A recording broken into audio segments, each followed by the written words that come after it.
Stay tuned. Your program will begin shortly.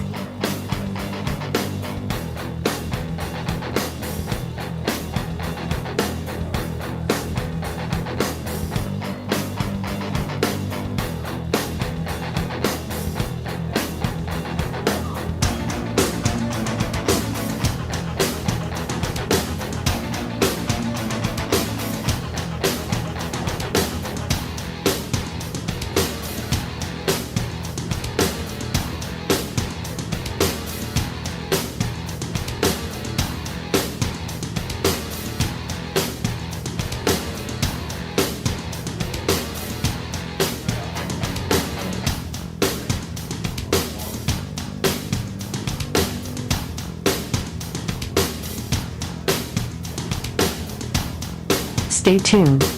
Your program will begin shortly.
Stay tuned.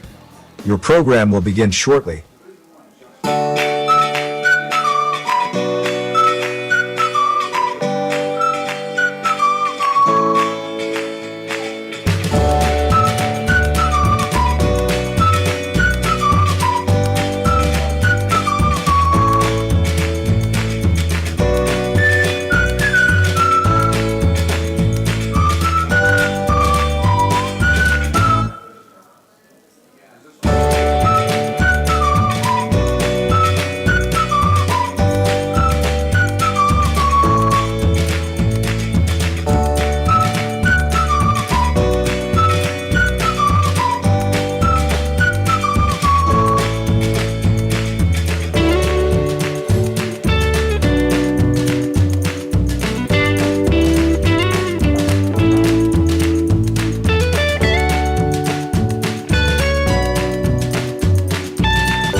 Stay tuned.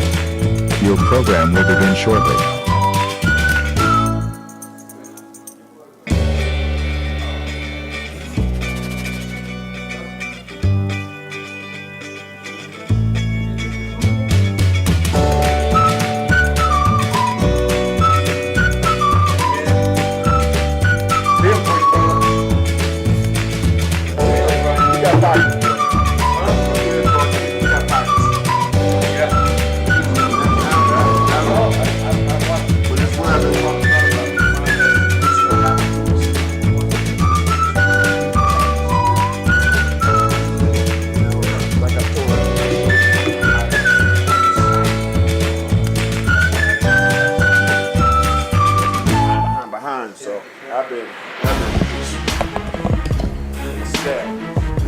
Stay tuned.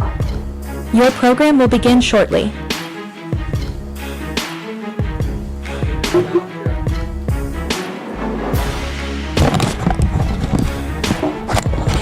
Check, check. Check, check. You got me? Check, check, check.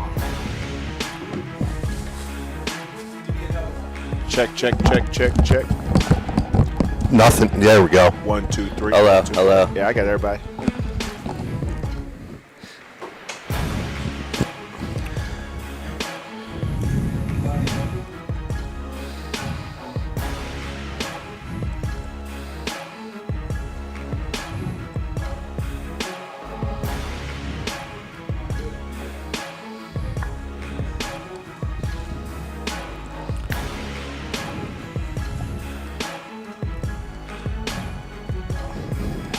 Stay tuned.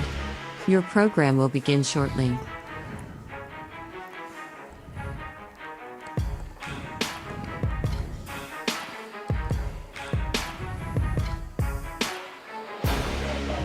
Yep. Yep.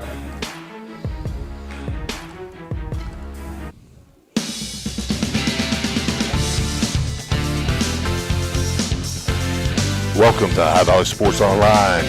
Live tonight for our coaches show, Wednesday night coaches show from the Harp and Habit, the Franciscan Square, Steubenville, Ohio. It's Ohio Week 9, West Virginia Week 8. This is Steve Daly being joined by Matt Bellardine and Tony Lelly on the dials. We're going to switch things up on you tonight a little bit. Our order, we're going to start things off with head coach Quincy Wilson of the WEIR High Red Riders. This portion of the show being brought to you by Hancock County Schools. So, Coach, coming off of a Week 7 loss to East Fairmont, 35-22, it was a game that I was keeping tabs on with scoring updates from the game I was doing, and you were definitely in this game. You led it to half.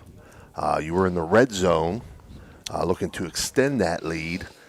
However, unfortunately, turned the ball over. Yeah. There were some other chances to put points on the board, but again, offense not able to finish those drives off. You did have some bright spots, though. Daniel Holland had a big night running for 168 yards and adding 34 yards receiving. Matthew Gear, who you had at quarterback, Right. 11 of 22 passing for 126 yards. And you got a kickoff return of 95 yards for a touchdown from Isaiah George. So some positive things.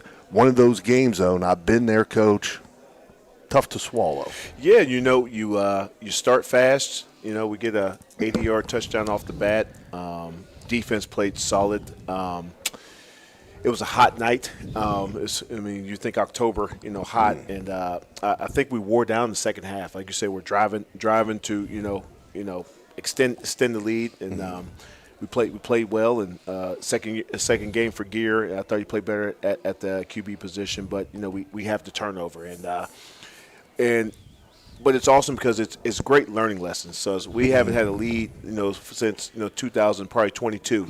So Right. It's all new territory for our guys. But I loved the juice. Our guys were high fiving, they're chest bumping, they're excited, which tells me, as an 0-6 team, that the team is still there. The guys are still believing. We have fighters. Did it go our way? Absolutely not. Are we disappointed? Yes. Is there things to fix? Absolutely. And our guys get back to work. Like I said, we get there Saturday morning and we make our corrections, and it's on to East Liverpool. So, we're excited about the challenge this week. Another road game. Got 2 more of those, and then obviously, like you said, Week 8. I'm just kind of cringe. Like, oh my goodness, hey, Right. we played them in. Obviously, we've had our bye already, but 4 games left and a lot of meat on the bone for us still. Right. Yeah, Coach. We were. I was with me and Steve. I was at Harding Stadium, and we were following. We were pulling for you. Tough loss, but glad to continue to hear the positivity and the optimism that you have. I really like seeing that.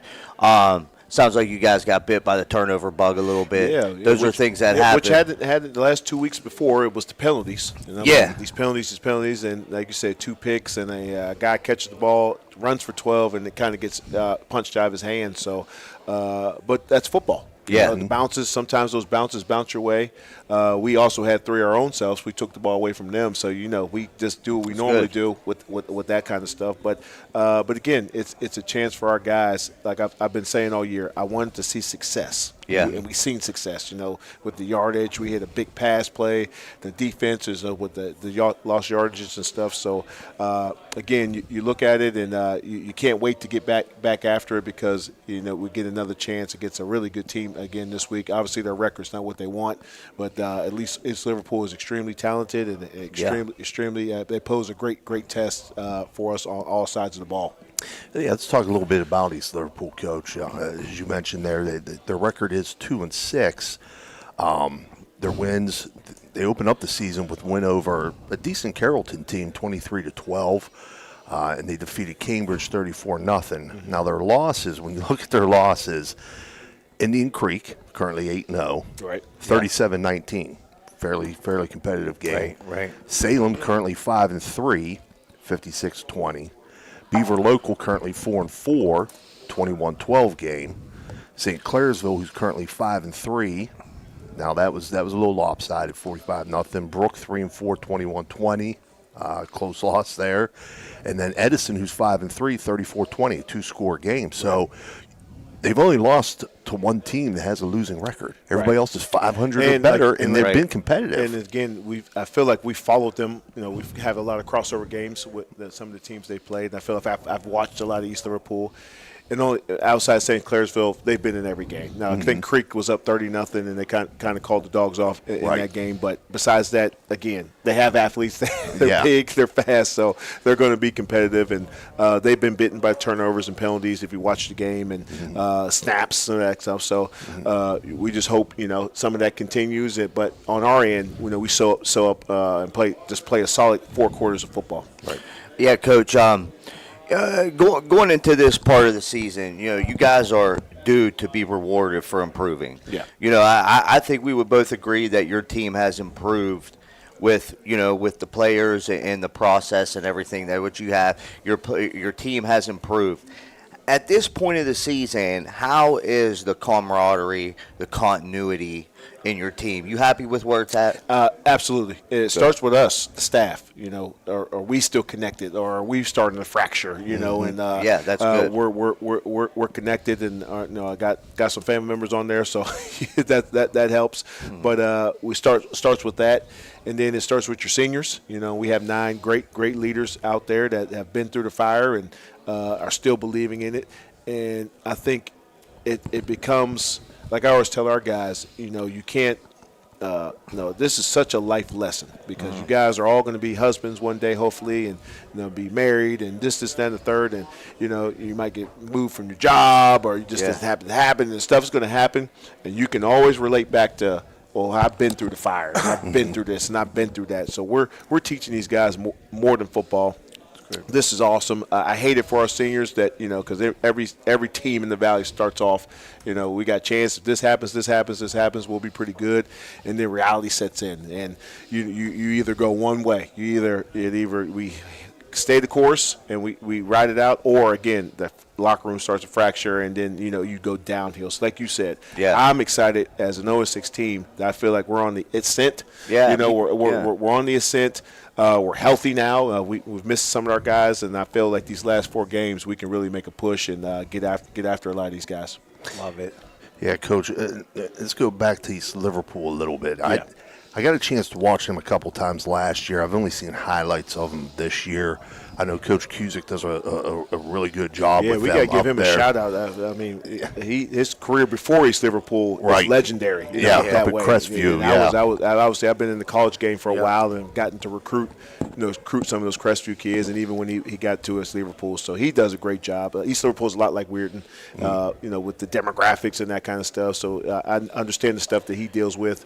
And there's probably 400 schools up that way. Right. So Yeah. Right. I'm sure he deals with some stuff that other people don't have, that we don't have to deal with it weird. And so he does a great job. And I think their senior quarterback is a 3-year starter at Abercrombie. He's the prettiest guy in the valley. I always say with 6'4", 220. If anybody watched him play, you're like, oh, man, that guy. You know. And they got some other guys who do a good job. But something they do that you don't see a lot of high school teams in this area do. I know we did a little bit of it when I was with Matt. You've seen a lot of it at the college level, though. They run the RPO pretty well. Yeah. They run the RPO and pretty well. Their quarterback is a smart kid. Right. And I was telling our DBs all week, it doesn't look pretty coming out of his hands, but he can get the ball to the guy. Yeah. So if it's a slant, if it's deep, if it's an out, he can get the ball out. He has to play baseball or something because he has an arm. So what we have to do is be good in our rush lanes. And again, we've kind of seen this with Harrison, and we kind of seen this with Creek. This kind of quarterback. But we also got to be good on the back end. That if they do get out, we have to have hats to the ball and make sure we get these guys to the ground because they have athletes. Mm-hmm. Yep. Well, I think you guys have definitely had experience on being disciplined style football, going against, certain wing T teams or whatnot. But I wish you the best of luck, versus Liverpool in that RPO attack. And, I'm just, like I continue to echo each week, you're getting better. We're rooting for you, and you're going to get rewarded. Well, we appreciate you guys, and like you said, it's exciting. Football, this keeps me young. People always say, "Well, what are you doing? This and that." I'm just like, it's the challenge of getting right. Yeah. We know the plan's working. We know the kids and the stuff we're doing off the field, it's working. The wins will come. Yeah. And they're going to come in bunches. And again, we're such a society that wants it now. I want it now. I want it now. Yep. But it's going to come when it comes. And when it does, it's going to be glorious because we know what it went in to get there. So absolutely. When it comes, that first one's coming. And trust me, I tell you, we're going to be celebrating. Right. Believe that. Love it. Yeah. You mentioned the positive things you're doing offensively. That's showing. The defense is playing much better. Your special teams came up big. So that's coming together, and just, once you get over that little bit of hump of consistency, like you said, a couple weeks ago it was penalties. This week, you had some misfortunate turnovers at the wrong time, so it's okay. This thing set us back a couple weeks ago. Now this thing set us back this week. So that consistency of putting it all together, I think you guys are close to it. I really believe that. We are. And again, I'm just ready to get back after it. We had, like I said, the first 3 days have been great practice, and we have 2 more to kind of put the bow on it. And then Friday Night Lights. Right, absolutely. Well, Coach, best of luck as you take on the guys. Potters. Appreciate you guys. I have to tell you, man, I was a leadoff guy in Little League, so I'm glad I'm back in the slot. Leadoff spot. Yeah. They used to say bunt and just steal every base. Right. So I'm glad to set it up for the rest of the young men that are coming up here tonight. All right. Well, we appreciate you, Coach. You guys. We're going to take a short break, and we'll be right back. Hi, I'm Dan Enid, Superintendent of Hancock County Schools. Are you trying to choose a school for your child? Choose the school system that is consistently in the top 10 academically in the state of West Virginia. Safety comes first. New safety measures this year, and there's always a county or Weirton police officer in all of our buildings. Our teachers are certified, and our athletic facilities are second to none. There is free breakfast and lunch for all students. Attend the award-winning JDR Career Center if career readiness is your choice. Enroll today, Hancock County Schools. You can get there from here.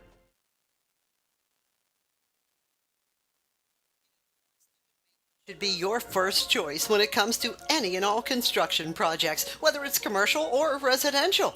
Make Fort Steuben Maintenance your first call. You can rely on them to be the experts when it comes to roofing, concrete, plumbing, carpentry, just about any job that needs done.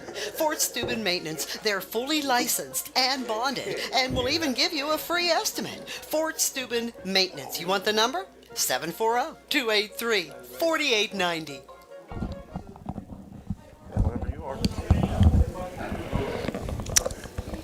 Okay, we're back here at the Harp and Habit, Franciscan Square. Again, High Valley Sports Online Coaches Show live.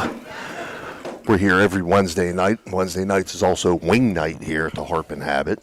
I know we always like to push that and mention that for them. Come on out and try their wings. They're outstanding. We're now being joined by Coach Reno Suckoch of Steubenville Big Red. Hi, Patty. This portion of the show being brought to you by Fort Steuben Maintenance. We had a little switch to the lineup here tonight, but hey, we're rolling with it, Coach. Yeah. Coming off a huge Week 8 win over Canisius out of New York, 35-34. You finally took the lead on them with 6.7 seconds remaining and sealed the victory in a game in which you trailed the entire time. At times by a 2-score margin, so it was a huge fourth quarter where you outscored them 14-0. That became the deciding factor. It was a total team effort. Kajon Bryant led the way, 44 carries for 237 yards and 3 touchdowns. Some highlights of that fourth quarter, Coach, and I'll give you a chance to talk about it. An outstanding catch by Matthew Fabro on a fake punt that kept the scoring drive alive, a perfectly executed onside kick, a huge 3-and-out stop by the defense, and then that 4th and 21 conversion from Santino Haiti to Zaire Scurry. So I didn't get a chance to be there. I didn't get a chance to be there to see it all. I missed a good one. I know. So tell me your thoughts on it, Coach. I can't believe you wanted to see Notre Dame play instead of us. No, that was the week before. I was in town. They sent me to see a different game and do a different game, though. That's good. At least you're doing your job. Yeah, I'm doing something. on the three plays you talked about were big plays, but honestly, that's the first time I've ever been involved in a game where the little things mattered more than the big things. It was the 4th and 1. It was the onside kick and not scoring, where that turned out to be better, because had we scored, they're going to have 5 minutes to score. We didn't score. We got a 3-and-out and got another chance of 4-down territory on the 45-yard line with 3 timeouts. So, I mean, it was just big things stand up. I mean, it was just the little things. It was the 4th and 1 when we barely got it. It was a 3rd and 3 that we just got it by a hair. I mean, it was just their 4th and 1 when they didn't get it. It didn't come down to little things, but so many little things outnumbered the big things. That I've never been involved in a game where whoever thought when they botched the extra point. Yeah. That was going to be the key to victory for us. Just all the little things. Them not sending anybody out on a bad snap. Yeah. Well, Coach, I'll say this. That was one heck of a game. But what I seen a team that was playing like they weren't losing is kind of what I saw. And then the other thing, it was just a total team effort, by the offensive line, the run defense, the specialties he talked about. But I just want to touch on the offensive line real quick. Juice Bryant, 44 carries, 237 yards. Somebody told me, you could correct me if I'm wrong, most carries since Marcus Thorne, First Central, 95, if that rings a bell. But, I mean, the offensive line just, this whole year, they just seem to really be improving, and they just really impressed me against a very big, good defensive line and a good team. They're really seeming to come together. Talk about the offensive line. Yeah, I think, anytime you talk about the offensive line, you got to put the tight end and fullback in there with it, because their jobs are just as you need them. You need that tight end to get back on the backside linebacker, whether we're running 32 or 36 or 33 or 37. He's got to get to that backside linebacker, and the fullback has to do a good job on that first man outside the tackle, no matter who it is. And sometimes it's hard to get that on the run, but you got to do that. The thing I like best about the offensive line was we didn't break any big runs, but we broke important runs. 5 yards on first down, 2nd and 7 sometimes, 5. We always were in a 3rd and, we got 2 downs to get it. We're always in a situation like that where 3rd and 2, 3rd and 3, where we could, maybe take a shot at it and then come back and get it. But the thing I enjoyed most was when we took our big guys out on the defensive line, because going big against big was our 220-pounder and 245-pounder versus their 315 and 335. So we went to a smaller line and just kept angling and stemming and we didn't sit in one spot. We just moved, and they had a hard time blocking movement. So when they were in their own territory, we knew they were going to run the ball. We had a good-sized nose guard in there. But other than that, we went with Bice at 215, and then Turner and Swifty at the ends. They were 170, 165, and we moved like we moved.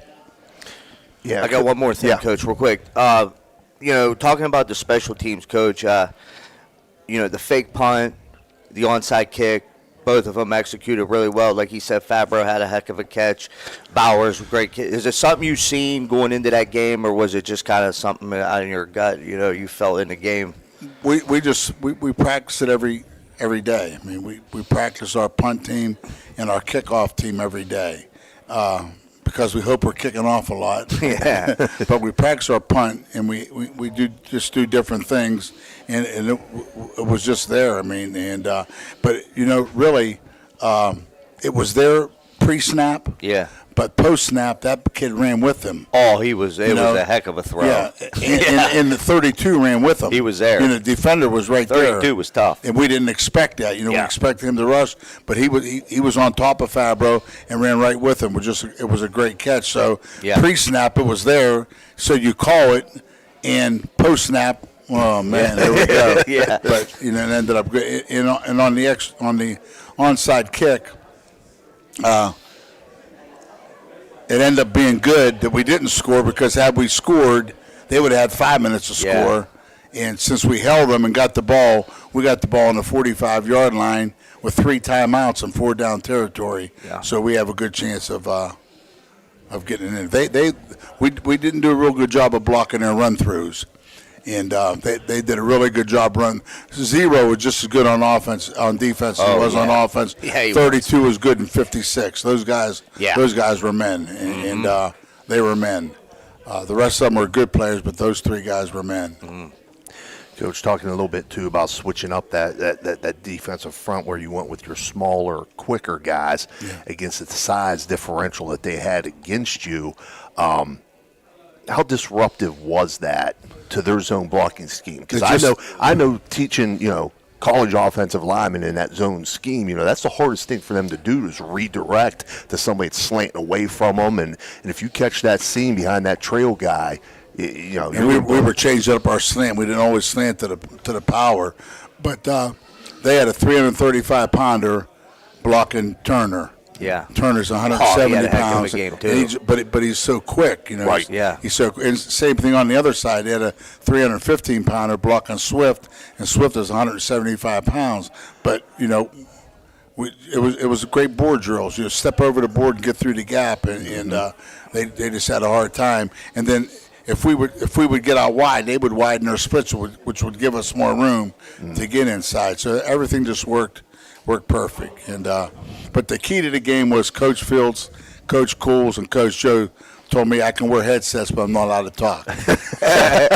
So I was on. They put you on mute. Yeah, I was on mute. I was like in school suspension. But. I've been there. They used to just play music in mine. I didn't know. It was hard to shut up, but I promised them I would, because you get into a game like that and everybody has an idea of what to do. So it's hard for me to shut up, but. Well, I'll say this, Coach. The last thing I'm going to say about that game is, the way you played reflected, what we feel Big Red's all about: undersized, no quit, toughness, and fight. So, real proud of you guys in that game. Go. You want to take it with the Erie? Yeah, let's talk a little. That linebacker was like you were when you played at Central. I bet you he is a heck of a lot better than I was. You had 31 tackles against us, but you had 4 misses for touchdowns. You still like to bring up that game. He does. That's twice. that pep rally's on YouTube. Oh yeah, yeah. I didn't know that was on there. It is. Yeah, you were on there. Oh yeah, you gave I was a little fired up. You gave a real good talk. Coach, this week's opponent, week 9 already, unbelievable. Yeah, unbelievable. Erie McDowell. They come in at 3-5. They're considered a Division I opponent according to OHSA standards. But when you look at their schedule, those 5 losses: Highland, who's 8-0, 49-10; Mentor, who's 8-0, 42-12; Chardon, who's even at 4-4, 26-9. Warren Harding, they lost 28-9. Austin Town Fitch, who's 6-1. Yeah. That was a 21-12 game. Yeah. So those losses are to opponents that are combined 31-9. Yeah, well, we're the. If you look at the schedule, we're the worst team on their schedule so far. So we just better be ready to play. That's all. Right. Coach, watching a little film on them. Spread offense, spread style offense again. They look to have some decent size as well up front on both sides of the ball. They play a lot of guys on the defensive side of the ball. It seems like nobody goes both ways. Right. So let's talk a little bit about your approach to McDowell this week.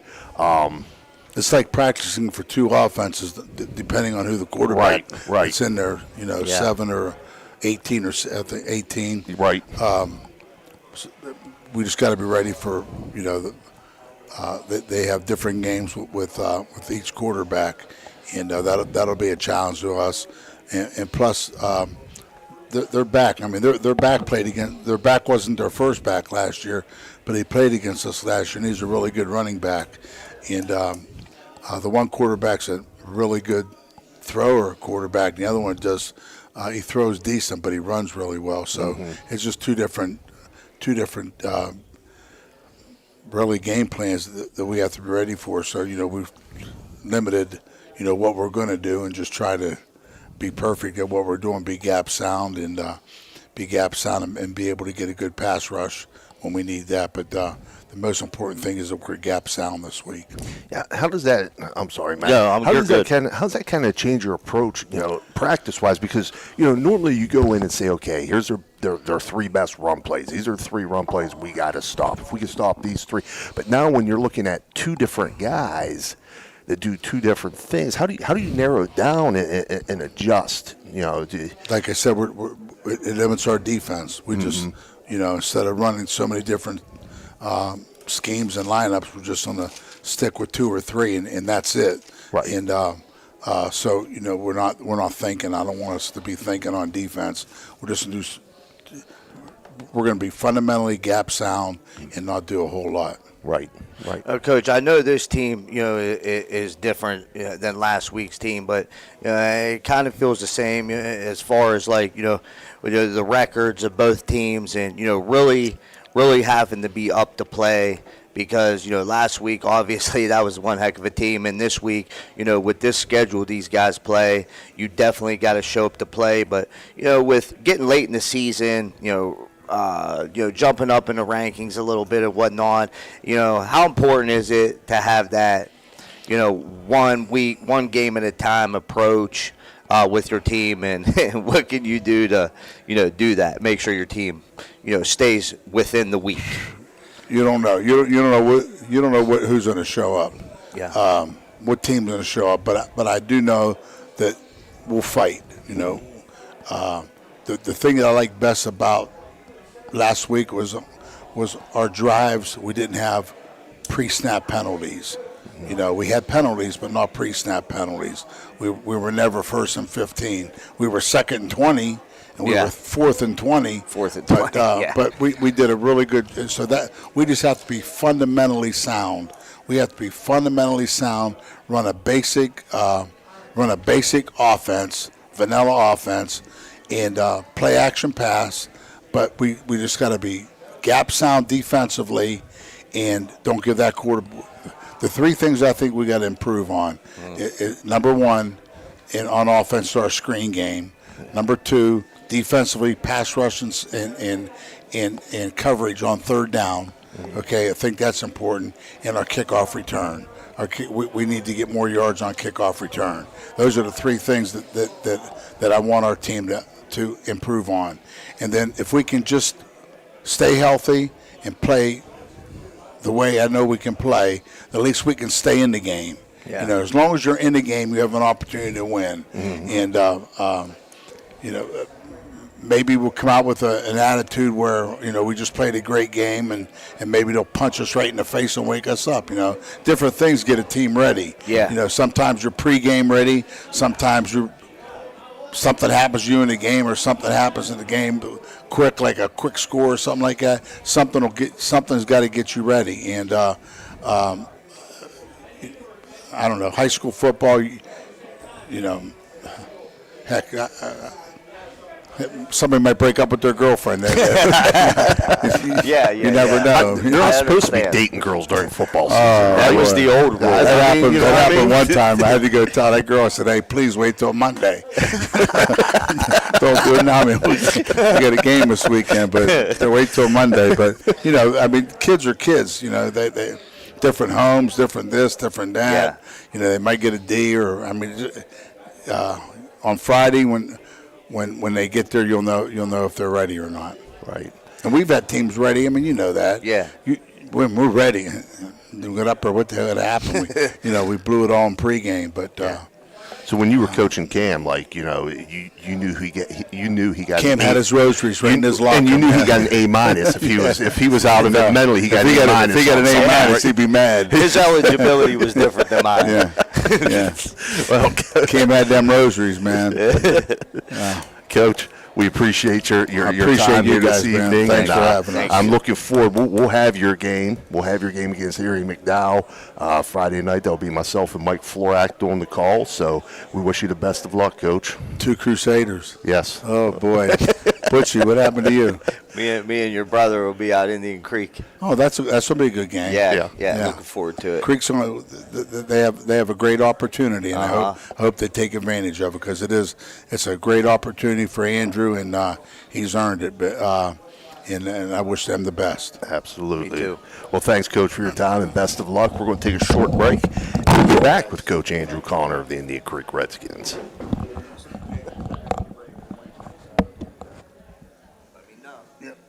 I'll see you, Coach, good luck. Yep. I'll see you. I'll see you, Tony. See you, Reno. I'll see you. Thank you. Yep.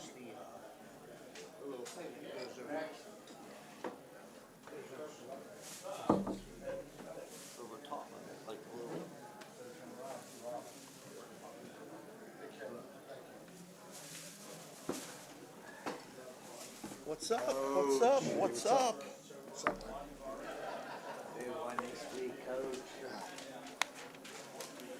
I'll let you know about.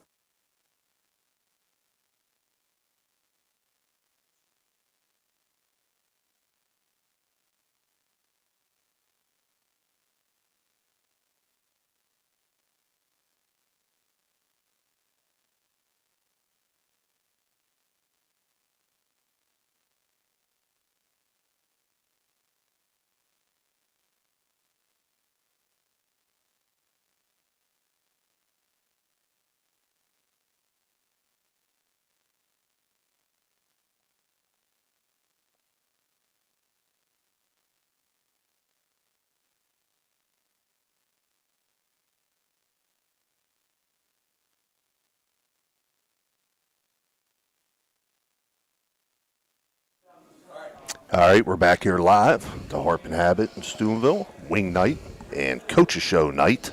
We're now being joined by head coach Andrew Connor of the Indian Creek Redskins. This portion of the show being brought to you by Everhart Bow Funeral Home. Coach, coming off the Week 8 win over Beaver Local, 35-28 to move to 8-0 on the year. It was a hard-fought victory. You'd mentioned last week that they're a physical, tough opponent. It was back and forth most of the night. It came down to Jordan Hines sealing the win with an interception inside the 1-yard line on a 4th down play with only 6.3 seconds remaining in the game. Gavin Pinal had a big night, a 4-touchdown performance night, and the defense made some key stops when needed in order to produce this hard-fought victory. Talking a little bit about that Beaver Local victory.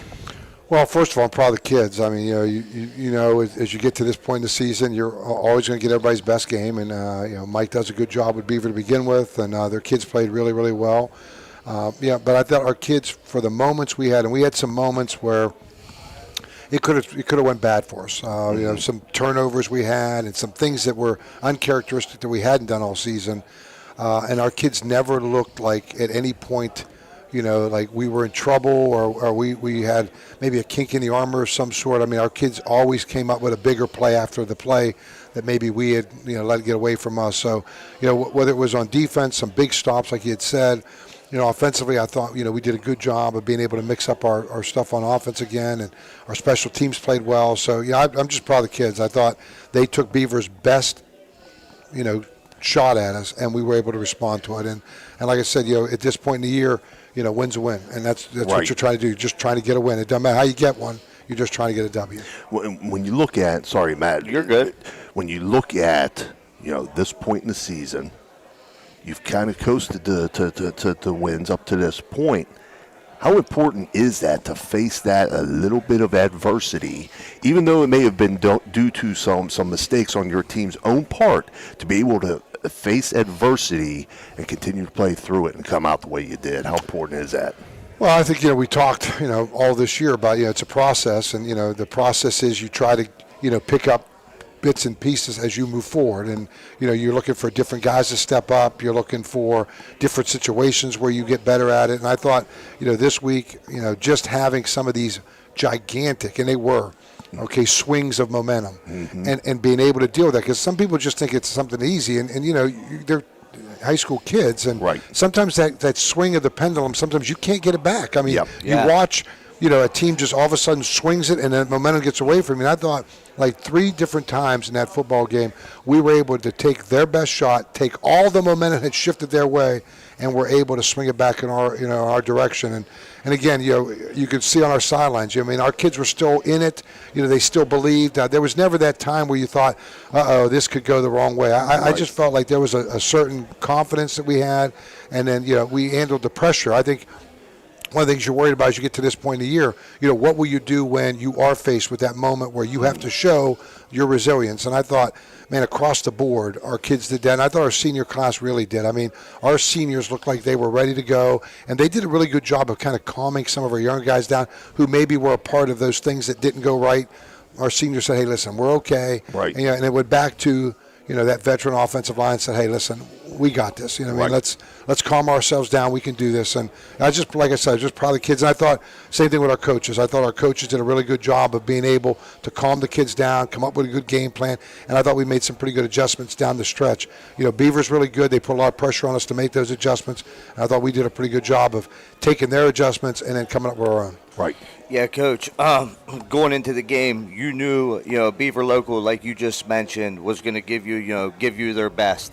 And the other thing that you had mentioned was that, they were similar to you guys in certain ways. And I think one of those ways is, running the football and physicality. So my question is, how were you happy with the physicality that your team played with? And as you guys were able to, kind of, get out of the woods and stretch that lead there at the end, do you think your conditioning was part of that, and did that make a difference? Well, I think the biggest thing is I think our kids enjoy the fact that we rely on us being physical. Before we got the final stop, the Jordan's interception there, we had gotten the ball and we had drove the ball and took about 4.5, maybe 5 minutes of the clock. And we didn't get a first down. I thought, obviously I think it was a bad spot on the first down, but I thought we did what we were supposed to. We got in the bone, and we were able to run the football. And I think that kind of showed the physicality that we are. I think our kids kind of embraced that. I think defensively we played the same way. We got some big turnovers, and it was caused by us playing physical. I think when you get that mentality and you can sell that to your kids, that a part of us winning is, we want the other team to know Saturday morning they played Indian Creek. And I think if you play like that, that's something that you can always hang your hat on. That's something that in the fourth quarter of the game, you're not looking for tricks. You're not looking for, some sort of schematic advantage. You can just say, listen, we're going to line up and we're going to play offense, or we're going to line up and we're going to play defense. And, I think that says a lot about our kids buying into that from way back at Midnight Madness, in August to now, and being able to do that. And when we plug another guy in, that kid also saying, I know it's my responsibility to play with the same aggression, the same passion that the starters were playing with before. So, like I said, I was proud of the kids. I thought they played with that, and I thought that was the difference. I thought, Beaver, they came ready to play, and I thought we just made one more play than they did, and again, on that physicality part. I got one more thing real quick, Coach. We talked last week about, defensively being in the right spot, just, not making the play. It sounds like, you guys It sounds like you guys made some plays on defense, and were you happy with the play of the defense?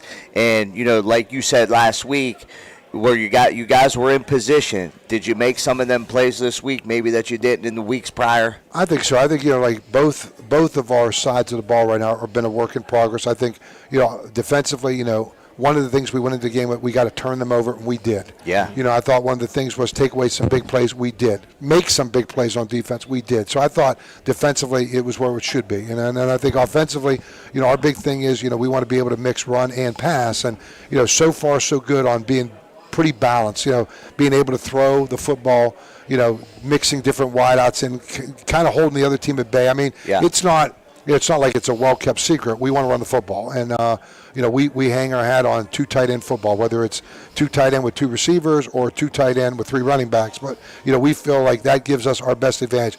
Widen them out, put our big offensive line up there. We have two, really good running backs that can run the football, and, Ian serves as a third running back when he's at quarterback. Yeah, and, absolutely. we feel like those three guys running the football right now give us, kind of our three-headed version of a, three-headed monster running the ball. And, I think Gavin, Bruce, and Ian kind of share the workload. And, one guy does one thing well, one guy does another, and that offensive line, they like it. You could see when we call timeout and say, we need a yard, they're excited. They want to get up to the thing, and they want to run the football. And I just think that's part of how hard these kids have worked to stay together and want to embrace who we are and not run away from who we are. Right. Coach, St. Clairsville this week. So, again, week in and week out, big games for you guys, rival-type games. St. Clairsville, a little bit unusual spot for them of what they've been in recent times, are 5-3 coming in. 3 of those 5 wins are against common opponents in Bel Air, East Liverpool, and Beaver Local as to what you have. When you look at their 3 losses, those losses have been to Norwayne, who's 6-2 right now, Wheeling Park, who's 4-3, and Bloom Carroll, who's 6-2. So they've lost to 3 really good opponents. People look at that record and say, wow, St. Clairsville isn't as good as they've been in the past.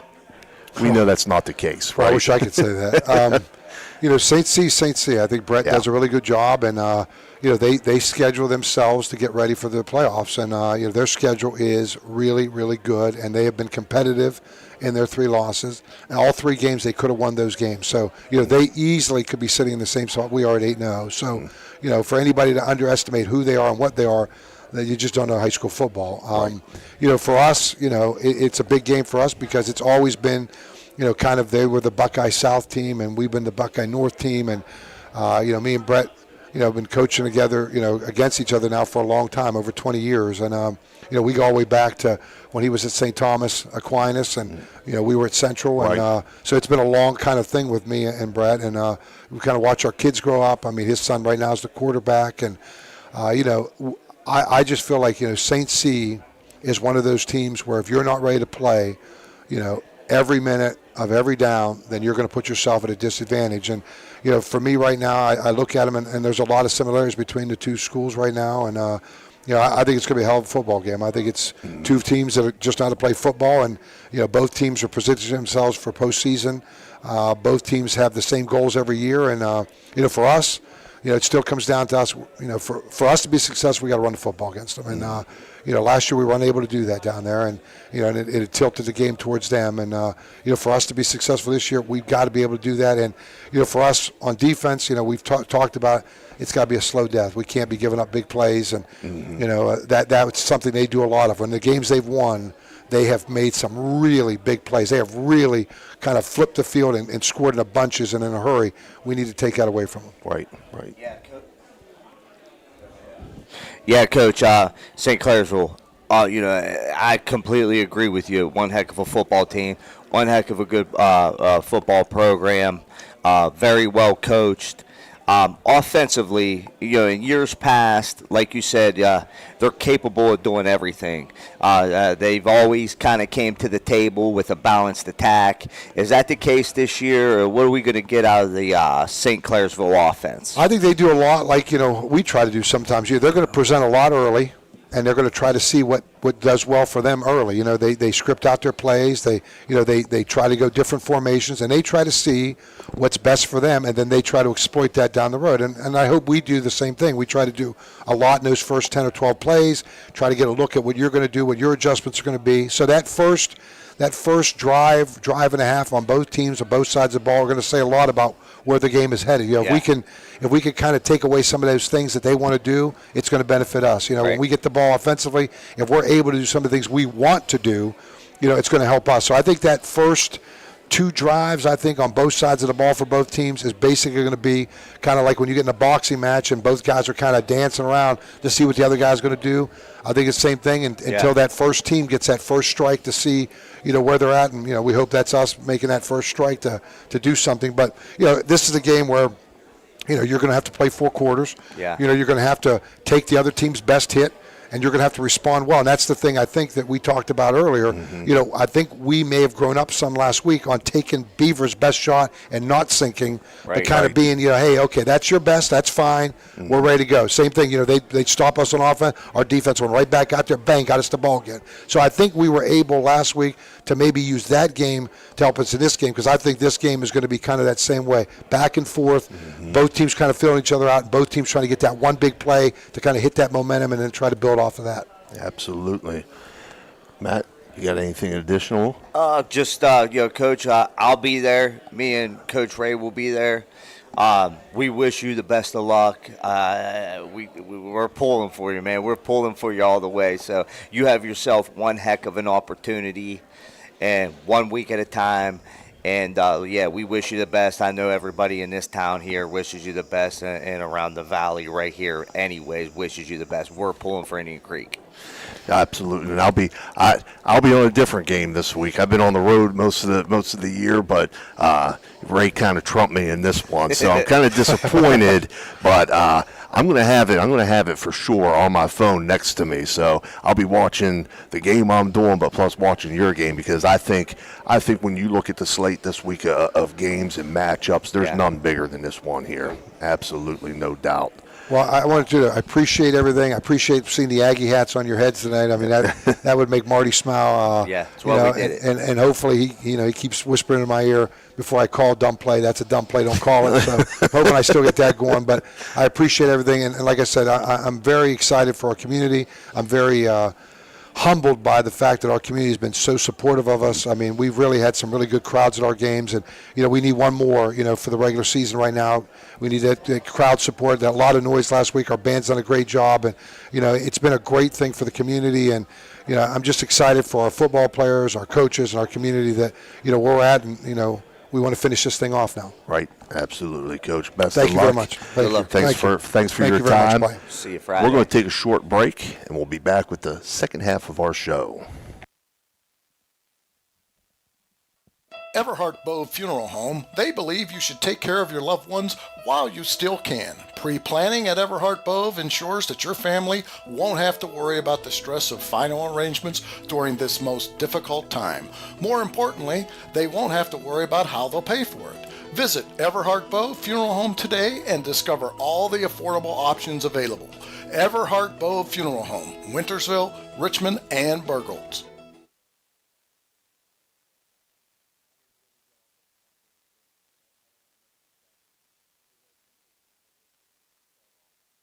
Hi, I'm Dan Enich, Superintendent of Hancock County Schools.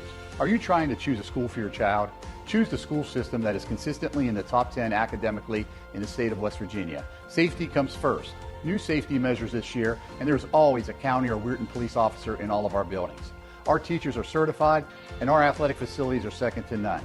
There is free breakfast and lunch for all students. Attend the award-winning JDR Career Center if career readiness is your choice. Enroll today. Hancock County Schools, you can get there from here.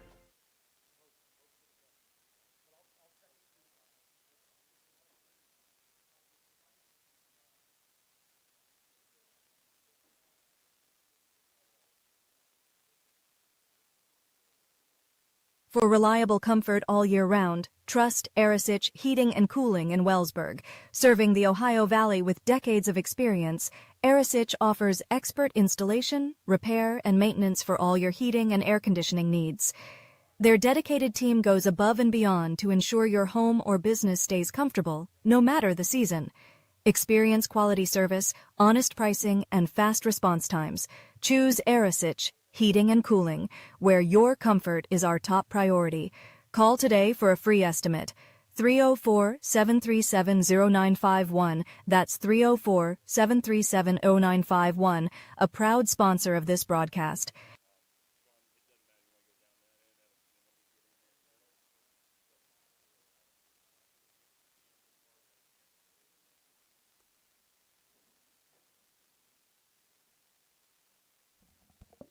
Down the street, there's a hardware store with great tools, products, and expert advice. We've got everything you need because we know the community and we know our customers. So next time you have a home improvement project, Drop by your local True Value hardware store. True Value. Start right. Start here. At M&M True Value Hardware on Sunset Boulevard in Steubenville. Right now, we've got everything you need for that all-important fall cleanup. So hurry in today.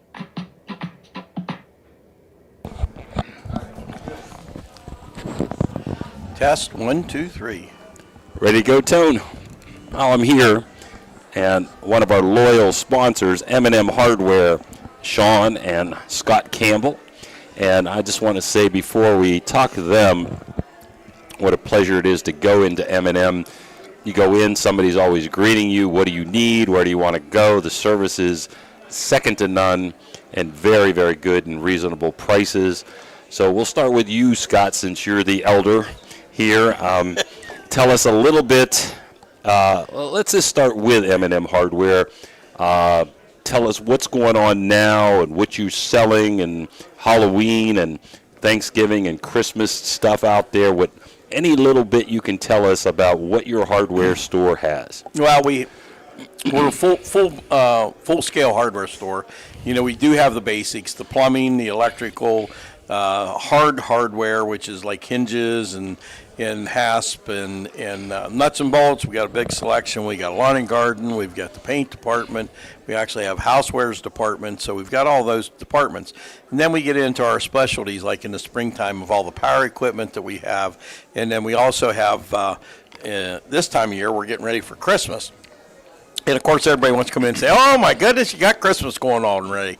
But you know what? You got to get it out so people can see it and they can buy it before they put it up. And a lot of people these days start putting it up at Thanksgiving or even the week before Thanksgiving. So if we don't have it out, we're not going to sell it.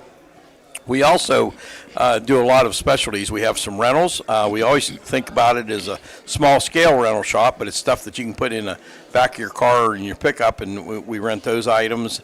We do have a power equipment shop where we fix mowers and tillers, blowers, those kind of things. We cut a lot of keys. We cut keys. We thread pipe. We rescreen windows. We cut glass. We cut plexiglass. That's pretty much about everything. Flowers and rocks. Well, we have mulches, we have rocks, especially in the springtime. It's full blown. This time of year it starts to scale back. And actually, because of the way the drought was late this summer, a lot of people really scaled back and didn't do much in their yards. So we kind of ended the season a whole lot earlier than normal. Hey, Sean, how about before we keep going on, how about your hours of operation and the phone number that people, if they have any questions, can get a hold of you guys? Yeah, we're open Monday through Saturday, 8 to 6, Sunday, 10 to 4. Phone number 740-264-5574. Or, what's our 800 number? Do you know? 1-800-MM-HAS-IT. That is 1-800-MICHAEL-has-it. Yes. How about that? Tell us the advantages, and I really have enjoyed coming to M&M. Just great. I've gotten keys made out there, bought Christmas ornaments, and bought some flowers, and bought some rocks, and just a little bit about everything. You have toiletry stuff, filters for my furnace. Just tell us, the fun of it all, and what is the advantages of a mom-and-pop store over the big chains? Well, when you come into Mom and Pop, we've got some employees that's been there as long as we've been there, like 30 years or more, So, it's kind of like I told you earlier, it's like the Cheers Cheers, the bar, the TV show. Everybody knows your name when you come in. You know, a lot of our employees have been around for a while, so they get to know you as a customer. So you get to joke around and things. Of course, you get the highs and the lows. You know when somebody passes away, and then you also know when somebody's getting married or got engaged, and those kind of things. So you get that kind of thing where in a big box store you don't get that. Of course, I always laugh whenever people come in. We always know when they're a new customer because it's so evident. They're always commenting on, gee, there seems like there's so many people here. Or, wow, everybody's so happy. Everybody's so friendly. And then, and if I'm carrying something out, and I work the floor. I don't go hide in the office. I work the floor. I carry items out just the same as everybody else. And Sean's the one that hides in the office, right? No, he doesn't. He carries out also. Yeah, but it really it's part of that where you can interact to the customers. Sure. And the customers really appreciate that. I got to mention, we also have my daughter, Sean's sister, is there too. And, when you start talking about the Christmas and the flowers and things, that's her forte. That's what she really takes care of, and she really takes a lot of pride in that. In fact, we've got a couple of trees that are up already and decorated and just absolutely spectacular. So there was a lady today, she didn't want to buy anything, but she just wanted to get a picture of the decorated Christmas tree we had. Sean, before I go back to your dad, tell us a little bit about how you started out there and at what age, even though we won't tell people it was illegal, right? Okay. I'd probably say around maybe 6th grade, 7th grade, just after work or on the weekends during the summer, going to football practice, then going to work after. And what did you do at that time when you all were... my friends wondering why I had a pocket of cash. And they were playing in the swimming pool or playing Nintendo or doing whatever. You were going for the big bucks, huh? So, Sean played on the state championship teams. And there was always this one game that always happened to be that the kids were off from school, and they caught Sean in the delivery truck delivering fall items to go ahead, Sean. You can finish the story. Pretty sure it was Bob Evans ordered a load of straw bales, corn stalks, and pumpkins. And my center coach at the time, Mr. Robert Lamanti, was going to cash his check on a Friday before the game. Was going to First Choice over in the plaza, slammed his brakes on, and said, "What the heck are you doing over there?" I said, "Making money." And that was about it. Well, how about you? Tell us how you got started at M&M many moons ago. Well, it was it was many moons ago. It was 33 years ago, 34 years ago. And the opportunity arose that I could actually take the store over and start operating it. And it's a store, it's been there since 1914. Figure that one out. It's, more than 110 years old. So anyway, the opportunity came open and I stepped in a situation where they were really having a lot of financial troubles. And I stepped in and took the store over, and a lot of blood, sweat, equity, and extremely hard work. Took place. So I was actually at Cove Valley Lumber in Weirton, and it actually was ready to close down, and the opportunity came across the river. So I came back across the river, even though I lived in town. And and from there, it's all history. There's a lot of history, a lot of good friends, and a lot of family, and a lot of memories of things. So it was good. That's great. I know it's fun all the time there, and you guys do a wonderful job of greeting people and being friendly and helping people with their needs and sometimes going beyond the call of duty. I had a watch one time that needed a battery replaced, and your guys that fix keys back there, I don't remember their names, but they took the watch apart, which they're not probably supposed to do, and did me a favor instead of going to a jewelry store and paying $20 to get it fixed, It's like key starters. We're getting the people come in, they need a battery put in their key starter. Sometimes we get a little reluctant, but we always go after it. We find the right key, try to find the right item, try to give the correct information, because sometimes people come in with the wrong information. Well, before we wrap it up, any funny stories that you can remember, or any sentimental things, or your favorite story working at M&M Hardware? We'll start with you, Sean. Probably the best about working at M&M Hardware is hiring kids when they're juniors, sophomores, seeing them grow up and then go on to their eventual jobs or hanging around for a little bit. But it's like the camaraderie and friendship and everything, like watching young ones grow up and go do their own thing. It's a good thing. Are you looking to hire people now, or you guys are pretty fully staffed? We're always looking to hire somebody, but like, just all depends. Put your name in the pool, and if you get lucky, like if we're needing somebody, then if you're good with your hands, know how to cut grass, weed whack a little bit, like learn from the young ages growing up. I'm sure you teach them a lot of skills that they use in life at M&M Hardware. And how about you? You got 100. We'll limit it to one. Okay, 100 great. One of your best stories of working at M&M Hardware. Oh, well, there's, you know, it seems like every year at Christmas time, there's always something that's very touching, and some of those memories could almost make you cry when you hear the story. And we've been a part of other people's families. And especially at Christmas time, it just always seems to creep up. And you know, to get into, there's like 5 different ones that really just stick out. And to tell any one of them, it would be tough. Okay. Yeah, it'd really be tough. I remember that we had this one young lady, and well, I know her name, and I'm not going to bring it up because she's passed away. But you know, I had a really busy day, positive day, and you know, this mother came in, was looking for a certain Christmas tree, and she'd been in and scouted out, and we actually sold out of it. And this lady says, I saw this tree and blah, blah, blah. I'd like to get it for my daughter. And there was a young gal working on the other side. And I was really tired. I was ready to go home. It was almost closing time, and it was almost like I became pompous or arrogant that we sold out of this tree and stuff. And the lady walked on past the other girl, and the girl looked at me, and she goes, do you know who that is? And I said, no, I don't know who that is. And she says, well, it's so-and-so. And I said, yeah. And she goes, well, she's not supposed to live past New Year's. And I said, oh, my God. I felt like bad. So I looked everywhere for that tree. I went and got the lady, and I said, listen, I want your name and your phone number. I called all the vendors that had that tree. I called all the showcase rooms that had that tree, and everybody was out of that tree. We sold out of that tree. So every year we buy a tree that's almost like that tree, and that's been over 20 years ago. And the one thing that I can say I can remember, it was very humbling. The whole thing was humbling because I had a daughter exactly the same age as that kid.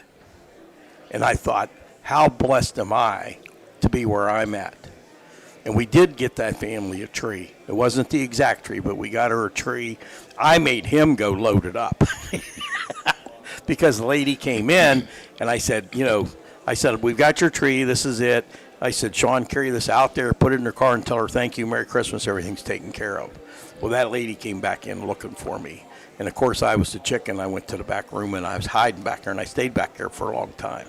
And when I came back, that lady sought me out, and she was just sobbing. The sad part of it is her daughter lived till Easter, and her daughter passed away.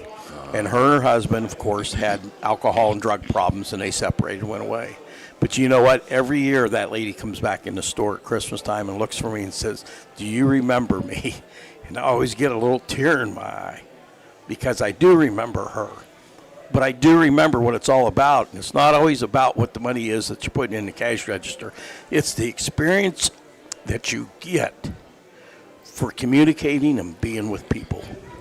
You've done a great job out there, and that's a wonderful story. I'm really glad you got a chance to share that. Yeah. All right, we're going to wrap this up, but one more time, give us your hours of operation, your phone number. We do appreciate you guys coming in. One of our loyal sponsors for years at OVSO.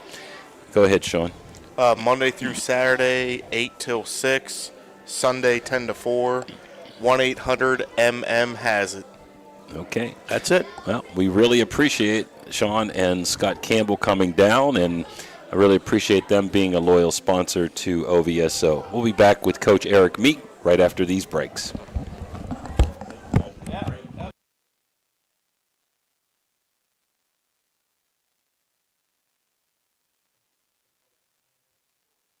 Down the street, there's a hardware store with great tools, products, and expert advice.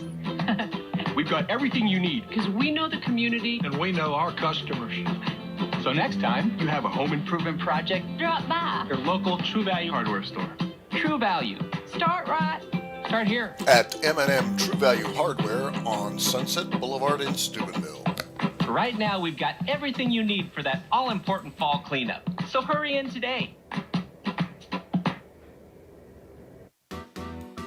Thank you, National Colloid, for sponsoring this broadcast. The National Colloid Company, with over 75 years in the chemical industry, can take care of all your chemical blending needs.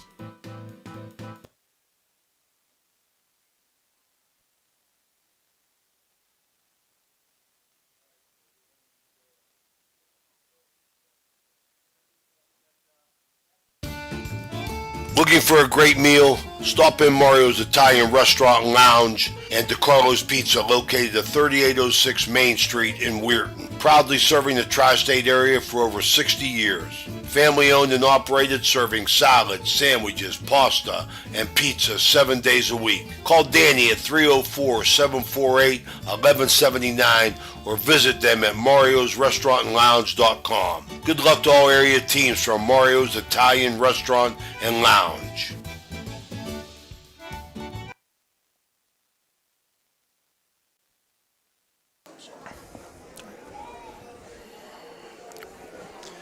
Welcome back to the Harp and Habit here. This is the Steubenville Catholic Central segment of the Coaches Show tonight live from the Harp and Habit. Jimmy DiCarlo, myself, Tony doing the dial set, and of course the star of the show, Eric Meek, the head football coach of Steubenville Catholic Central. This segment brought to you by National Colloid Company.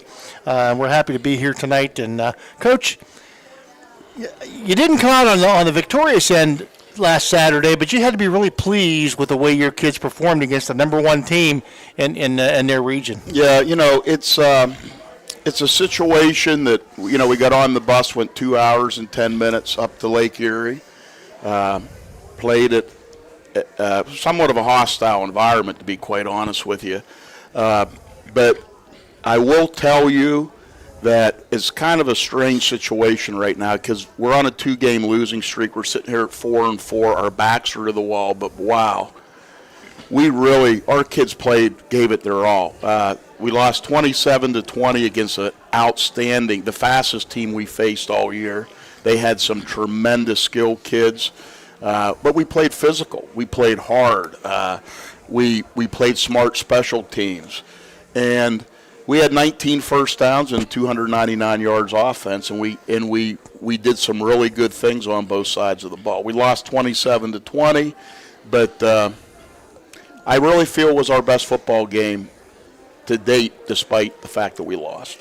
And you guys, as you said, you outrushed them 232-186. I know they're generally a nice run heavy team. They like to run. Sprockeye, another good game on the ground for you, 162 yards and a touchdown for you. Yeah, and it was a situation where I looked at who they had beaten, and on film they were very, very dangerous. They beat a good Pymatuming Valley team, a bigger school. I think they're Division 5 with a good record, and like you said, they're number one in the Youngstown region. That's a good region. We used to be in that region a few years back, and they're undefeated. And we gave it all. We gave it our all. And honestly, I don't like to say this, but I'm going to. I think if it was a 60-minute game like the NFL and colleges are, instead of a 48-minute game, or we played a fifth quarter of 12 minutes, I really think we would have won because I think we were wearing them down and we were really frustrating them. I kind of think we ran out of time. Jimmy? Just one quick thing on Fairfield Harding. Not only are they number one in Region 25, Division 7, they have the highest point total of any Division 7 team in the state except for one. And everybody knows that one, Marion Stein Local, which is hard to fathom. They're just so unbelievable year in and year out. So, Coach, even though you got an L, you had to feel like your kids came away with Well, I appreciate that. I didn't realize that stat, so thanks for telling me that. But we held them to 27 points, lost 27-20. But like I said, it was just, we played physical. Sometimes their speed got us because, in this game, when you have better speed, that's a big advantage, and you're going to make plays. But there were times that we said, hey, guys, we got to get this first down on offense. And, we went for it a few times. We got to get that first down. I tell Matthew, use the clock, And when you can keep a high-powered offense off the field, and then you are playing good defense, then that's a good thing. So again, it's tough that we lost. Our backs are to the wall. We're 4-4.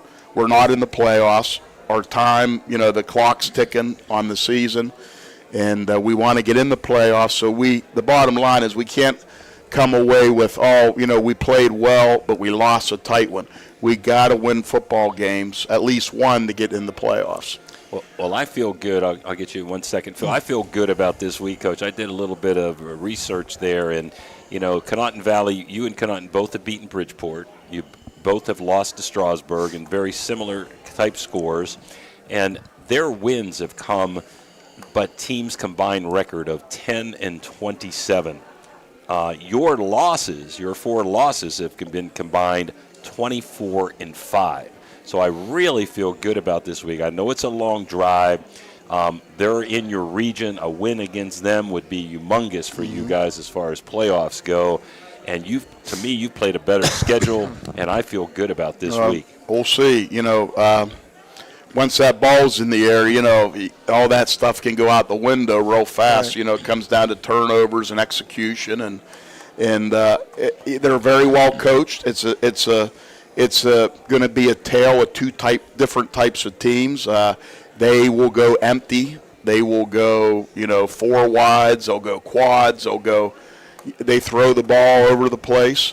So we're going to be challenged with that, and we're more of a line up and hit you in the face type team, and we told our kids we got to be physical and we got to stop the big play, and we can't let them pick us apart through the air. Again, sans the score, or the final score and the outcome, you had a lot of positive things in that game. Would you like to would you kind of touch on those and what you take into next week from this past week, all the positive things that you first off, the effort was good, very good.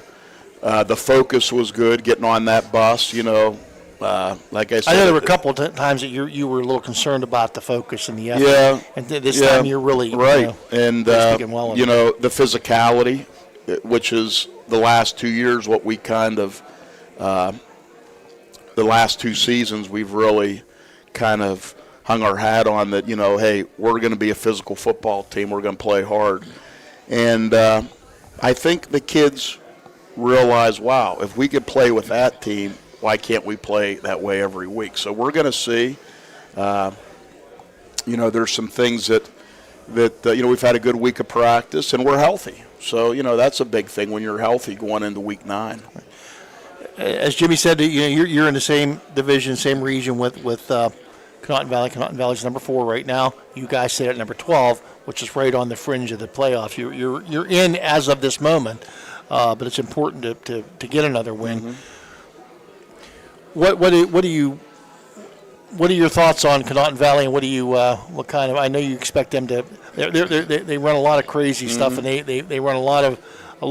They like to throw the football. They have for a number of years, and how do you? They're well coached. Their numbers aren't as good as ours as far as total players. So that's they don't have as much depth as us. So we're going to go and try to play physical and try to wear them down and realize that they don't have quite as many subs on their line as we would have, and just try to play good physical football, run the ball effectively, don't turn the ball over, play good special teams, stop their big play, and if we can keep them under 60% through the air, and or under 50%, and we can get some picks and some sacks, tackles for losses. I think we could come out of there with a big win. They're 6-2. We're 4-4. They're ahead of us in the region. Like I said, time's running out here. Everyone's fighting for their playoff lives. Us in particular, because we are 4-4, and we win this game, and we actually would have a shot going into week 10 of maybe playing at Harding Stadium, week 11. All big play teams are generally all or nothing. How do you keep it work to the nothing side as opposed to the all side? You got to frustrate them, and they're going to hit passes on us. They're good. They've done well all year. They're going to hit passes, but then you got to play the next play, and you can't get beat deep. You got to keep stuff in front of you and hope that maybe you pick some of those off and then really turn it up offensively. Coach, Sprockeye, of course, had another really good game, but on the ground as well, you had Busick, 2 touchdowns, 34 yards on 7 carries. I mean, he's helping to carry the load. Yeah, he had some short yardage touchdowns, and he hit some traps. Lime did a great job of blocking. And, like I said, defensively, we just kept playing. We had some big hits. Like I said, their speed at times got us. We knew it was going to happen, but it happened a lot less than what we were concerned about. So that's why it was a tight game, and it's a learning experience. And, we got these 7 kids, seniors, that we want to send them out with some success and all the memories. And we got a lot of young kids coming back, and we got a fairly good 8th grade group coming up next year. So, we just feel that our culture is good in our program. We feel our locker room environment is good, and it's a great place to coach. It's a great place to go to school, and it really is. It's a nice place to roll out of bed, get in the shower, and get in the car and go to every day because it's the atmosphere and the environment. I just have one last comment and question for you, and then we'll wrap things up. I did look at some of those explosive players. Caden Liggett has thrown 27 touchdown passes this year, and Gavin Henry has rushed for 110 yards a game and scored 20 touchdowns himself, probably run and pass. My last final question is, you're used to playing on Saturdays. This is a Friday night game. How do you prepare differently, or does it make any difference at all? We have a schedule and an itinerary, and, I will tell you this, it's kind of funny. The coaches are a little glad it's a Friday night game. Now, we give the kids the weekend off, okay, because we play so many Saturday games. But, the coaches, when you play 8 Saturday games, you literally do not get a day off. You go to church Sunday morning, and you're in the office from noon to whatever time, and the next day you're back to school. And so, we're looking forward. I think this is, we were off after the Oak Glen game and the Wellsville game. We were supposed to have a Saturday off, and you still do work, but that game got because of the water situation.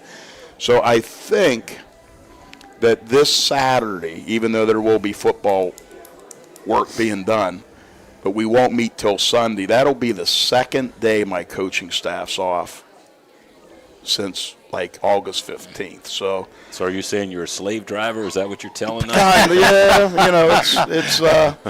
yeah. We work hard, but my staff really makes it fun. We all get along great, and they're all great people and good role models for the kids. But it's so as far as the kids go, they're going to have a little bit extra because then next week will be a Saturday game, so they're going to get 8 days.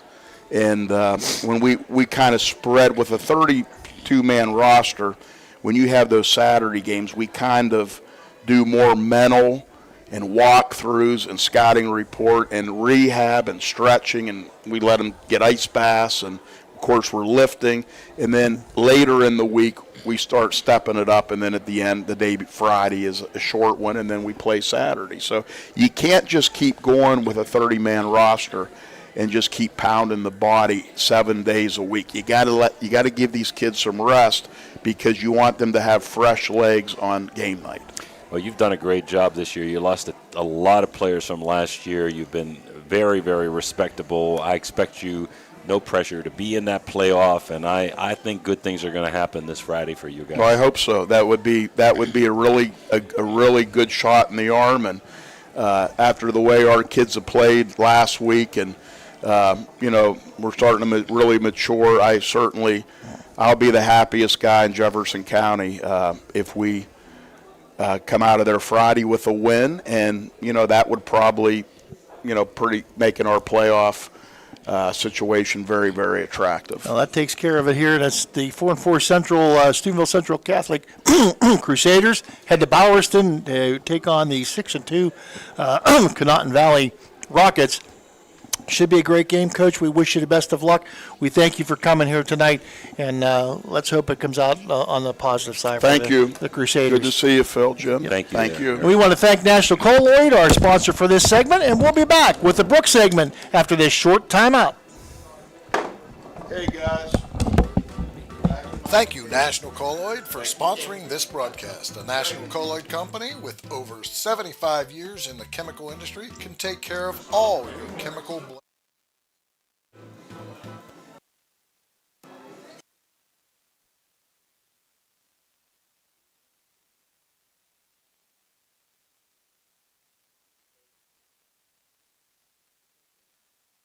A Bruin symbolizes strength, adaptability, and resilience. From the moment a child enters Brooke County schools, they are forever known as a Bruin. They have pride in themselves and the schools they attend. A Bruin can navigate challenging situations and will always work to embrace change. A Bruin ensures all students understand what it means to be a part of something special and have a sense of belonging where they can study, compete, and succeed. Want to learn more about what it means to be a Bruin? Visit BruinPride.net. Brooke County Schools, the place to be.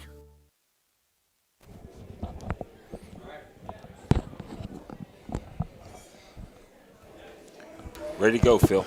Welcome back to the Harp and Habit for the Brooke County, the Brooke High School section segment of the Coaches Show tonight. Coach Frank Cicini joins us here tonight. This segment brought to you by Brooke County Schools, the place to be. Frank, welcome. Back again this week. It's week number 8 coming up here in West Virginia already. Yeah, it's moving along. Too fast for me. It wasn't too long ago. It was summertime. We're doing our camp stuff, but I always talk about how it's the fastest.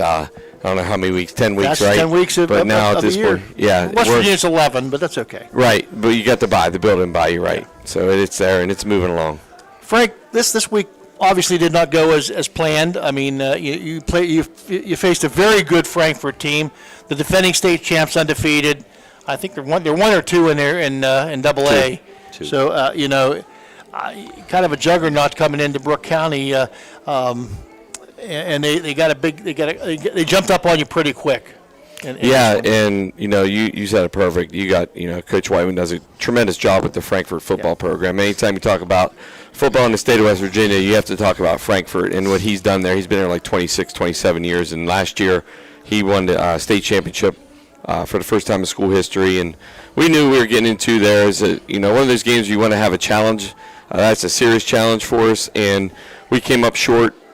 You never want to see those kind of games spin out of control like that. And that one got away from us early, and that was the biggest thing I didn't like that it happened. So it happened very quickly. It happened on the opening kickoff, and then it led into some bad play on both sides of the ball and throughout. And that falls on me in getting that corrected. So those are things we're working on daily now. Well, when you get down big early, you now take completely out of your game plan, and now you're just fighting to scratching to try to get points on the board, and it kind of tenses up your players.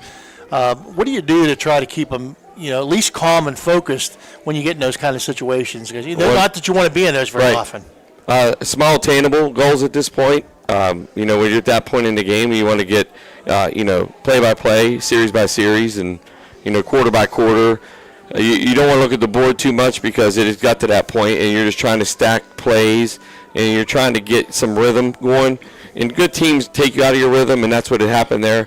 And we had some success in the middle of the season doing some things, and that was a step backwards the way we saw it as a staff. And we want to definitely correct that, considering there's 3 games left in this West Virginia season, like you previously mentioned. So we're working daily to fix all that stuff, and there's teachable lessons in everything you do in sports. I know, Coach, you know that you don't. There's the good, the bad, the ugly. That one was ugly, but we are definitely happens to everybody taking that and learning. And those are some things that might surface later that now we'll know how to correct it quicker because of maybe the negative play that had happened. In that game, for example.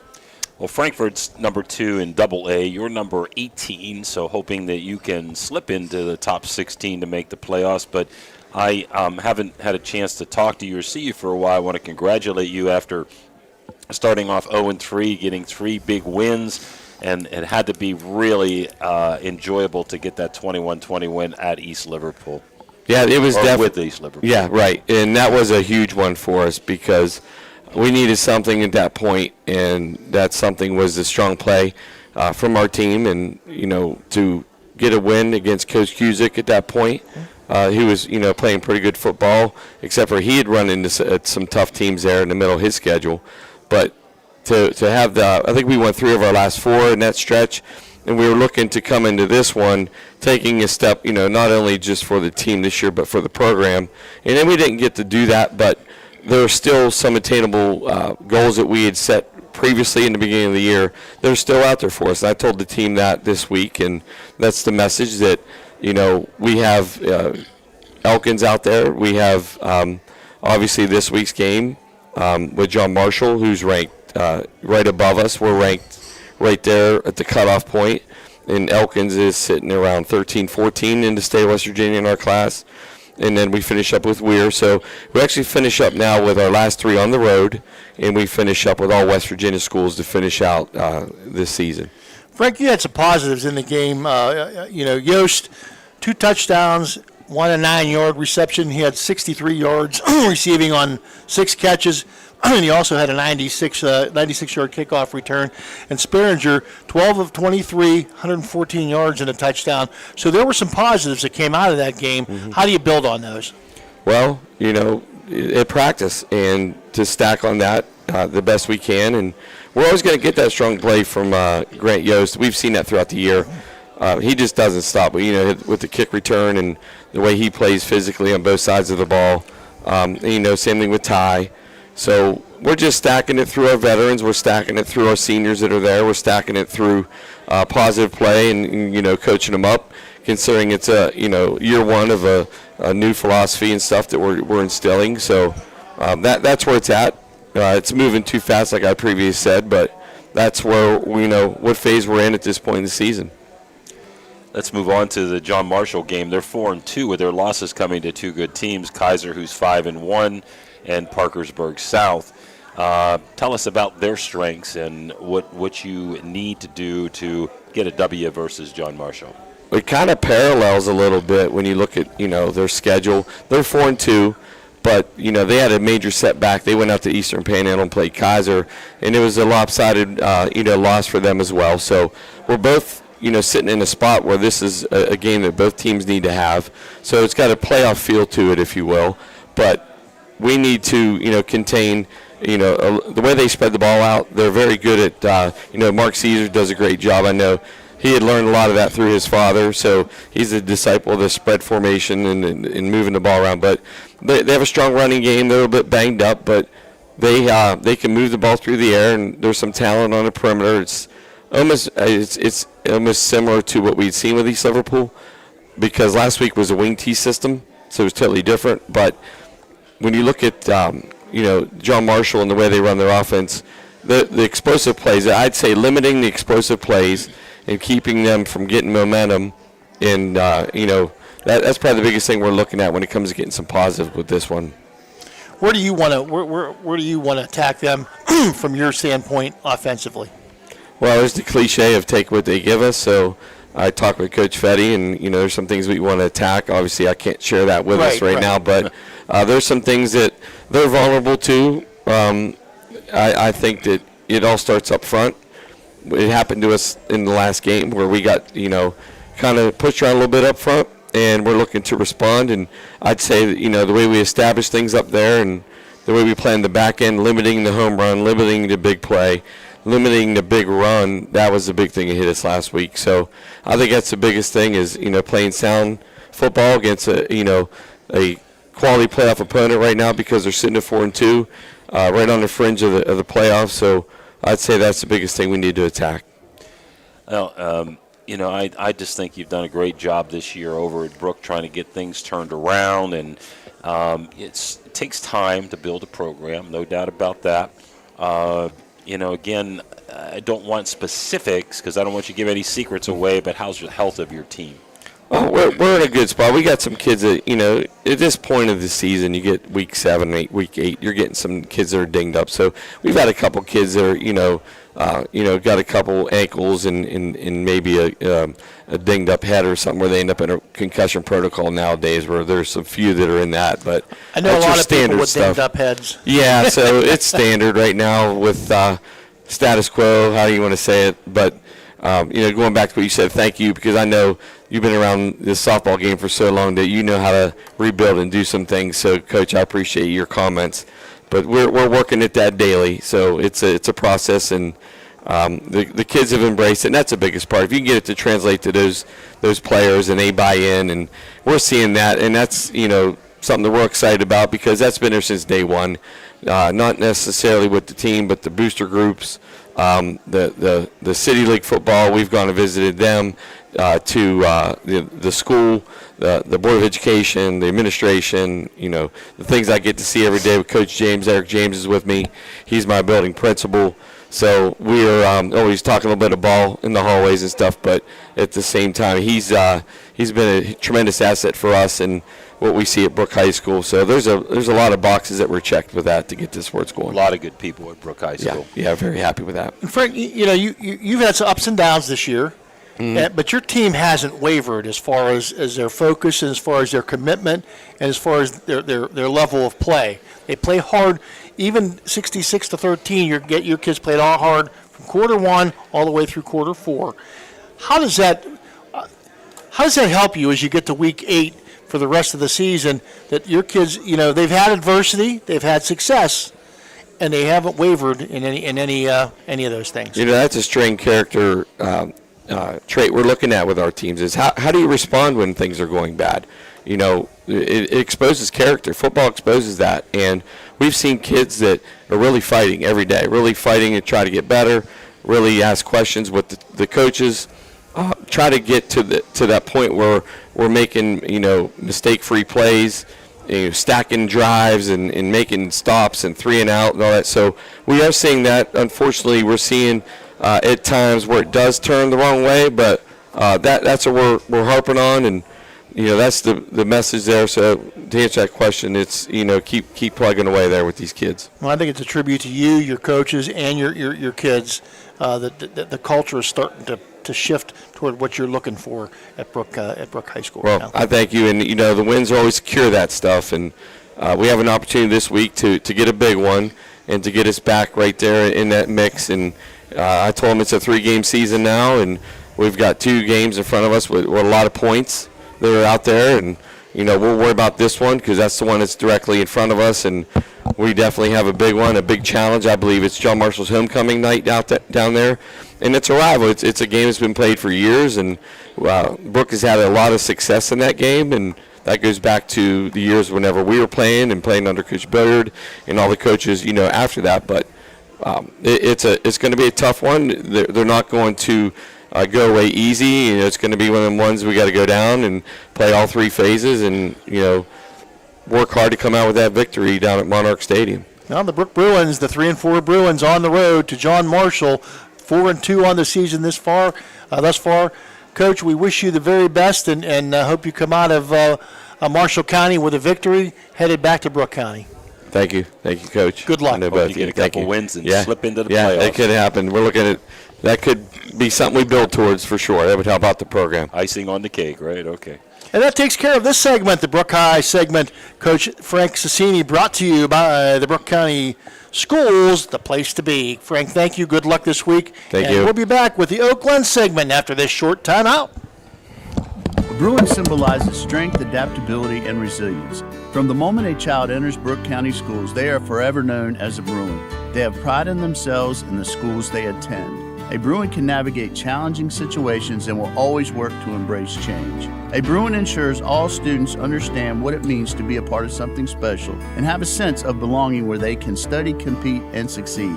Want to learn more about what it means to be a Bruin? Visit BruinPride.net. Brooke County Schools, the place to be.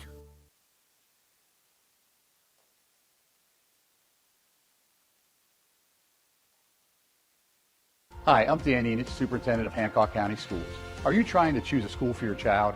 Choose the school system that is consistently in the top 10 academically in the state of West Virginia. Safety comes first. New safety measures this year, and there's always a county or Weirton police officer in all of our buildings. Our teachers are certified, and our athletic facilities are second to none. There is free breakfast and lunch for all students. Attend the award-winning JDR Career Center if career readiness is your choice. Enroll today, Hancock County Schools. You can get there from here.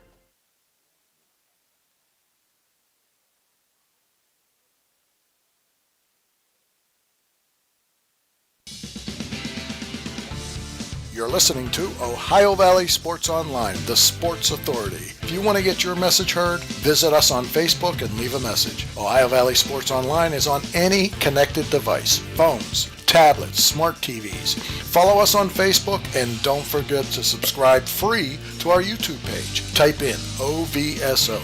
You will get immediately notified the instant we go live with our next broadcast. For 37 years, Raji Home Improvement has stood as a beacon of reliability in Weirton, West Virginia, proudly distributing Provia windows and doors. Their unwavering commitment to quality and customer satisfaction has transformed countless homes, allowing families to enhance both aesthetics and energy efficiency. With free estimates, Raji makes the process approachable, ensuring homeowners feel supported every step of the way. Their long-standing presence in the community not only elevates local homes, but also fosters trust, making them a cherished partner in home improvement. Yeah, Tony had to step over to the... He's a jack of all trades. Here we go.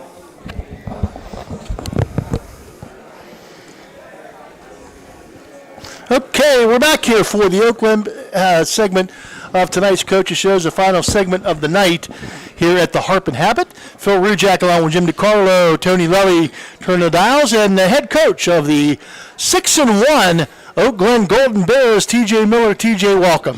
Thank you. Sorry, I was rushing around to get here. I was watching our middle school team and then had to stop at Cheney's service station in Chester on my way over here. The best service station in Chester. So I got to give my guy there a shout out. And he's one of my coaches. And this segment, of course, brought to you by AB Heating and Cooling for the Oak Glen segment. So, TJ, big win on Saturday. You didn't know what to expect going down to Bridgeport. They have a great quarterback, very, very athletic, and they have some very athletic kids, and you guys shouldn't skip a beat. No, you know what? These guys were ready. We came out fired up. It was nice. It was that Saturday afternoon game where we, had to change a little bit during the week and change the obvious normal schedule, and, it was kind of like that college game day type atmosphere. You get out there, and we got, we had a good pregame schedule we followed. And plus, it was an afternoon game to boot. Yeah, no, it was a nice little mix-up, and these guys were ready from the start, and, we played a pretty good game on, every facet of it, so it was good. It was a great win for us. 42-3 at halftime.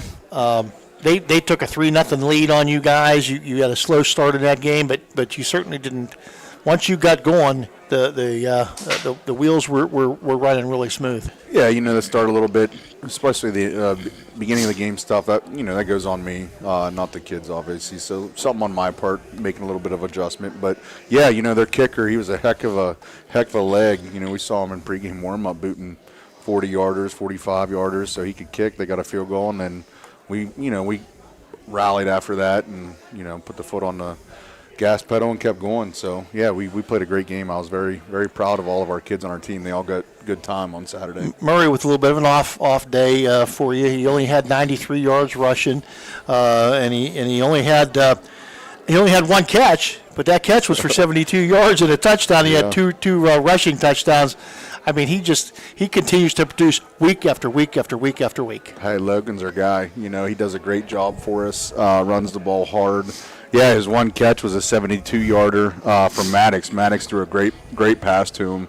Led Logan right in front, caught it in stride, took it to the house. So, he had three total touchdowns, I believe, Logan. So, yeah, 92 yards, a little bit of a down day for him. But, hey, it was a great game for all of our kids. Our offensive line did a phenomenal job. They've been our horses all year. Our defense, has really stepped up, especially stopping the run game and doing very, very well. So it's been solid for us. Jimmy? Well, I think the key to last Saturday was this. You had OVSO Tony Lelly and Howie Hartong down there announcing the game last Saturday. That was the key to a big win, okay? Your biggest margin of the year. Listen, I can tell you from what I heard, the two legends, Tony Lelly and Howie, did a great broadcast. So that's the feedback I got. There was a lot of people appreciative of it, so hats off to both of those guys. Let's move on to this week. You're 6-1, ranked 13th in AA in West Virginia. Of course, the top 16 make the playoffs. Tyler's at 3-3, ranked 14th, but their losses have come to three really good teams: Wahama, Doddridge County, and Petersburg, and they have an 18-2 record with their three losses. I saw that they have three running backs: Winfrey, I hope I'm getting names right, Hackathorn, and Davis. 93 and 50, or 63 and 59 yards a game. So they have balance, and their quarterback Davis has also completed 55% of his passes. First of all, tell us a little bit of some of your concerns and the strengths of Tyler. They're a very downhill running team. They run the ball very well. The three kids you mentioned all run the ball very well. The Winfrey boy is a great athlete. And Reese Davis, too. I know, I'm a baseball guy, and I know him on the baseball side more. Yeah. He's an all-state baseball pitcher. Really a good baseball Yeah, he's an player, all-state baseball pitcher, and, I know his coach, Robbie Jones, does a great job with him, and he always speaks highly of him. So the guys you said, they try to, they have some wishbone stuff, double tight. They really try to get their run game going with those guys, and they run hard. So it's going to be, we've preached to our guys. They've seen plenty of film this week. They know what Tyler's bringing, and they're going to have to bring their A game on Friday night and stop this running attack if we're going to get off, to a good start on Friday night. And that's always a difficult place to play. They really have like a good home field advantage just by the atmosphere that they have down there. You're right along that little creek that runs past the field, and it's kind of dark out there, so it's kind of a mystic place to play. And they've run the ball for 100 years, since the days of Ryan Walton and prior to that. And, so they will present a challenge for you guys in that respect. Absolutely. They have a great campus down there. I know they just, built the baseball, softball conjoined, and it's all turf and beautiful facility. Yeah, it is. It's an interesting place to go to. And we've talked about that stuff with the kids too. Like I say every week on here, we talk about the mental stuff so much every week in our preparation, as far as adversity, challenges, obstacles, stuff like that. I give them a daily or a weekly quote, and this week was about obstacles and adversity. And we know what we're walking into. We know it's going to be a challenge. We know it's the same goal this week for us to go 1-0. I mean, these guys are starting to catch on that, hey, playoffs are coming up. Implement. They're excited. We know this could be a great opportunity for big points. So these guys are very, very motivated, very hungry to get a win. Well, they're number 19 in AA, and they certainly would like to get, this would be a feather in their cap to get a win and a lot of points for them, and vault them probably into the top 16 if they could come out with you guys. Let me ask you this, and then we'll backtrack just a little bit. A lot of your games have been good, tight games. You've been able to play the whole game, so to speak. But you've had a couple blowouts, and I know this game was shortened a little bit. You had 8-minute quarters and was shortened, and you played most of your JVs, which is great. You get your younger kids into play. Yeah, absolutely. Does that what does that do? For your team as a whole, is it a negative thing that you have that happen, or is it kind of a positive because some guys get in? And that's the positive, but some of the guys they're almost getting cheated out of some playing time. For us, I think it's a positive because it gets some of our older guys a little bit more rest, a little bit healthier. We've had some tough games also with the likes of Toronto, Steubenville Central, where we had a couple guys get a little dinged up, and Buckeye. It was a good opportunity for us to get our older guys. Hey, they got great reps, did their thing. They got out and got to avoid further injury, and good opportunity for them to get a little bit healthier. And then a great opportunity for our younger guys, who practice their butts off all week, don't get that spotlight. They got a lot of good reps on Saturday, so it was a great team thing for us. Definitely hear what you're saying. It's I see both sides. We've had a few good tests, which I think our guys are, this was a good week for us to get a little bit healthier, as far as we were fortunate enough to be able to get our older guys out quicker. So they've, benefited with that, in my opinion. How about practice this week? How's How's that been going? Good. We we're a big film team. We film every practice, and we go over the mental stuff, all that good stuff. We've gotten good reps, good indie sessions, 7-on-7, run team, all that good stuff. We had a great film session Saturday, Monday, and today's Wednesday. So we had great film sessions, great field session. It's been, these guys know Tyler's going to come in hungry for the very reason you said earlier.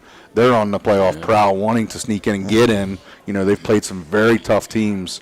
So we know we're definitely not taking them lightly. It's a big challenge for us. We've had good preparation this week so far.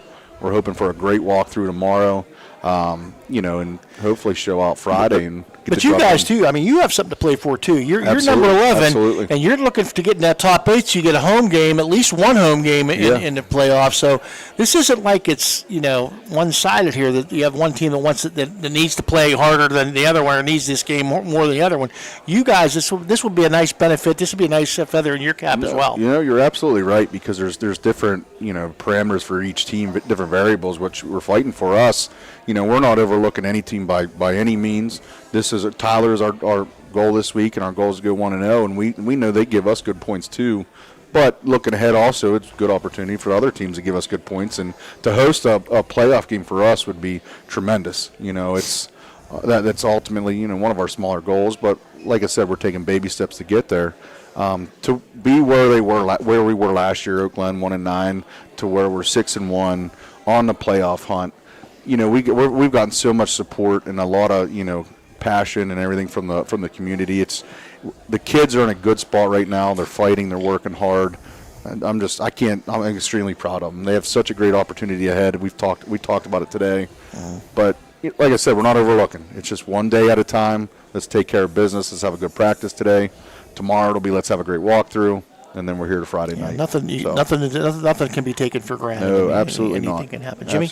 I've had a chance to do a couple of your games, Coach. You got a lot of depth in that backfield. I know Murray's the lead runner, but Everett and Ustock have really done a good job, and I've been so impressed with Bowen, his scrambling ability, his passing touch.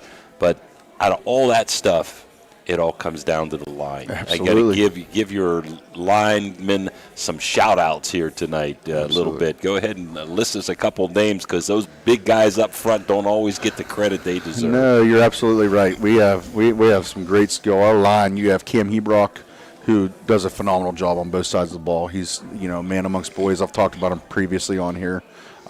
Just a horse to deal with. Noah Schmidt. You had Lucas Zellers, who unfortunately went down with a knee injury, was doing a great job for us. Kristen Chappell moved to the line. Very selfless thing for him to do, because he was playing a skill. Moved to the line recently and is filling in very, very well. Brandon Friend, an older guy for us on the line who does a great job. Cole McGillen, our returning center, kind of our manager up there in the middle of the line, does a great job. And he's an underclassman, Mike. He's an underclassman. He's a wrestler. He's not the biggest kid in the world, but he plays out of his shoes, plays with a lot of heart and passion. Extremely coachable Smart. kid. Very smart and extremely coachable. Couldn't ask Takes for after his mom. Oh, I love Patrick. And his dad, Pat. He's been great for us. And then you got Aaron Fernapple also on the offensive line. Defensive line, you got Brandon Friend, Noah Schmidt, Cam Hebrock, who just lives in the opponent's backfield. Very impressive. Very impressive. We have a great line on both sides of the ball, and they really set the tone for us. He could be considered part of the other team once in a while. He gets in that backfield so quickly. He's so tough to manage. For the other team, he's.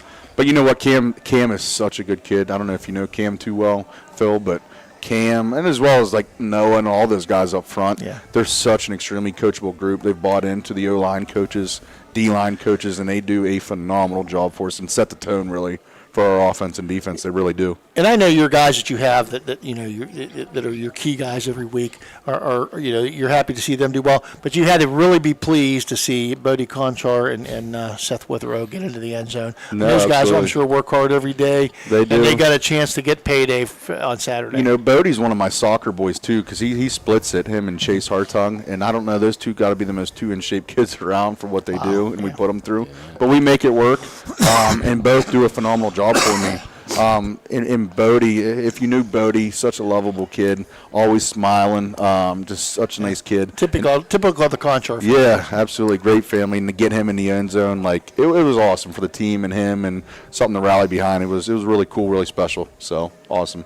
Well, listen, Jimmy? good luck this week, and I we hope appreciate that it. you can sneak in and get one of those home games, and hopefully we'll be there. Well, that's Good luck the to you. plan. That's what we want. So. Well, the 6-1 Oak Glen Golden Bears take the road to Tyler Consolidated to take on the Silver Knights of Tyler, who have a record of 3-3 on the campaign. Coach, we wish you the best of luck Friday night. Hope you come back to Hancock County with another W, and really keep that train rolling. Keep those Bears growling, if you will. And once again, I want to thank our sponsor for this segment, AB Heating and Cooling, and all our sponsors tonight: National Colloid, Hancock County Schools, the Harp and Habit, Fort Stupid Maintenance, Brooke County Schools, and Everhart Bow Funeral Home.